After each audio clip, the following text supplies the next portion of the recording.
Assalamualaikum warahmatullahi wabarakatuh. Apa kabarnya Bapak Ibu di mana saja Bapak Ibu berada? Semoga Bapak Ibu semua selalu dalam keadaan sehat walafiat. Nah, Bapak Ibu berjumpa kembali pada channel YouTube Desti Hidayat, dan di video kali ini untuk informasi yang akan saya sampaikan bersumber dari laman jpnn.com, yaitu tentang honorer titipan mencuat menjelang pendaftaran P3K 2024 tahap 2. Bu Sri punya usulan. Nah, Bapak Ibu, kira-kira bagaimana informasi lengkapnya? Bapak Ibu dapat mengetahuinya dengan menyimak video ini hingga selesai. Namun Bapak Ibu, sebelum kita ke informasi lengkapnya, ada baiknya Bapak Ibu terlebih dahulu klik tombol subscribe dan juga nyalakan tombol loncengnya agar Bapak Ibu tidak ketinggalan info-info berikutnya. Dan nantinya jika dirasa informasi ini bermanfaat, Bapak Ibu dapat men-share agar tersampaikan kepada yang membutuhkan. Baik Bapak Ibu, mari kita ke informasi lengkapnya. Bapak Ibu, untuk diketahui bahwa isu mengenai honorer titipan mencuat menjelang pendaftaran P3K 2024 tahap 2 yang akan dibuka mulai besok, yaitu 17 November hingga 31 Desember. Pendaftaran P3K 2024 tahap 2 diperuntukkan bagi honorer non-database BKN, yakni non-ASN yang aktif bekerja di instansi pemerintah minimal 2 tahun masa pengabdian. Seperti yang sudah kita ketahui Bapak Ibu bahwa seleksi P3K 2024 tahap 2 ini juga untuk lulusan pendidikan profesi guru atau PPG untuk formasi guru di instansi daerah. Masalah honorer titipan disampaikan Mendagri Tito Karnavian saat Rakornas Trantibum Linmas yang digelar Kemendagri di Jakarta pada Rabu 13 November. Nah, Tito mengungkapkan bahwa jumlah tenaga honorer di Indonesia meningkat dengan tajam.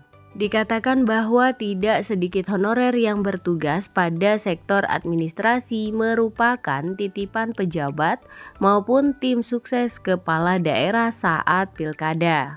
Nah, Bapak Ibu, merespon hal tersebut, Guru Besar Ilmu Politik Universitas Padjadjaran, Profesor Sri Jul Khairiyah menilai harus ada rekrutmen resmi untuk pegawai honorer dari institusi yang membutuhkan guna mencegah adanya titipan ilegal dari pejabat. Harus ada rekrutmen resmi sesuai kebutuhan. Resminya juga dari institusi masing-masing. Misalkan Pemprov atau pemerintah daerah provinsi membutuhkan honorer, nah ini harus ada rekrutmen resmi dan terbuka untuk umum, ucap Profesor Sri saat dihubungi Antara dari Jakarta pada Jumat 15 November. Dia merujuk pada rekrutmen bersama BUMN, seleksi bersama CPNS, hingga seleksi bersama P3K yang bisa menjadi contoh untuk penyelenggaraan rekrutmen pegawai honorer. Nah, Bapak Ibu, meskipun terkesan sulit dan kompleks, Sri berpandangan bahwa hal tersebut harus dijalankan demi keadilan dan transparansi dalam penerimaan pegawai honorer. Seleksi bersama juga bisa menjadi upaya konkret pemberantasan KKN, kata Sri. Lebih lanjut, Bapak Ibu, Sri juga merasa bahwa metode pengawasan tentu harus ada. Pengawasan yang dilakukan untuk seleksi pegawai honorer tersebut harus disesuaikan dengan kebutuhan dan kondisi di daerah masing-masing. Menurut Sri, metode yang sama tidak bisa digunakan di seluruh daerah di Indonesia karena permasalahan yang dihadapi berbeda-beda. Budaya dan kebiasaannya juga berbeda, ucap dia.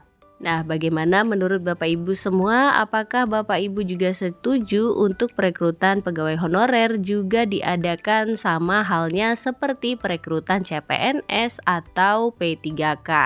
Nah, ini menghindari untuk titipan-titipan para pejabat ya Bapak Ibu.